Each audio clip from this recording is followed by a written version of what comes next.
Hey everybody, we are starting a new series. This is called the Legs and Hip Series. And it's going to be really cool. You're going to learn a lot. There's some vocab that we're going to even teach you, and we're going to give you some exercises to help you work on your hips and legs. Obviously this below my belly button makes up half of my golf swing. And this is where we get a ton of our power from, and it's very misunderstood. I spend a lot of my teaching life teaching people exactly how their lower bodies work. So I want to do this in a video. We're going to do it in a bit of a series just to kind of help you understand it, and we'll break it down into some pieces. In order to get you ready for this series, I'm going to give you a couple of exercises to do. So there's a terminology we need to understand, which is called internal and external hip rotation. So I can turn my right hip, I can turn this way, and if my quad doesn't move, that is internal hip rotation. See how I have this crease right here? That is internal hip rotation. I can also turn this way where everything turns. See how my quad rotated out? That's called external hip rotation. And you'll have the same thing on the follow through. You have internal hip rotation, and then you have external. So there's times that each of those things are going to happen in your golf swing. We just have to teach you the pattern.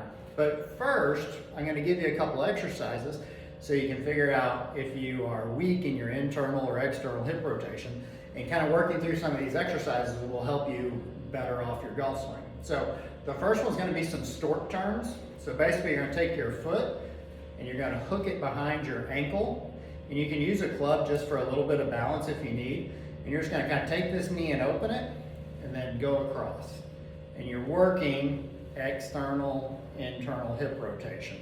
So you really want to keep your upper body still as you're doing these, and you're just swinging this knee back and forth. Foot stays really strong to the ground, not a lot of movement there. Then obviously you want to do the other side as well, keeping your chest still, and just kind of swinging this knee back and forth. This is called a stork turn. So that's going to be one exercise. The other one, use your club for balance, and just, you can pick your foot up. I'm going to start with my left knee. So I can pick my left knee up, I'm going to rotate out, tap, come back, rotate all the way across, tap, and come back. This is working external and internal hip rotation. This is going to be mega important for your golf swing. So if you can't make those movements, then you're going to have to put some other things in place to allow you to do some things with your lower body. So let's try to get some of the internal and external hip rotation. So as I'm making a golf swing, just so you can start seeing this in the golf swing, when I take it back, my right hip internally rotates, and my left hip externally rotates.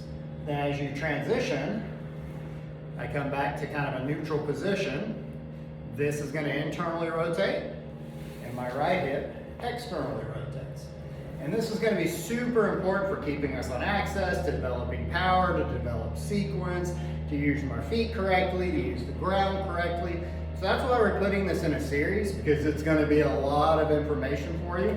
So start with those exercises, get excited about learning how to use your hips and your legs correctly in the golf swing, and we will see you out there grinding on your game.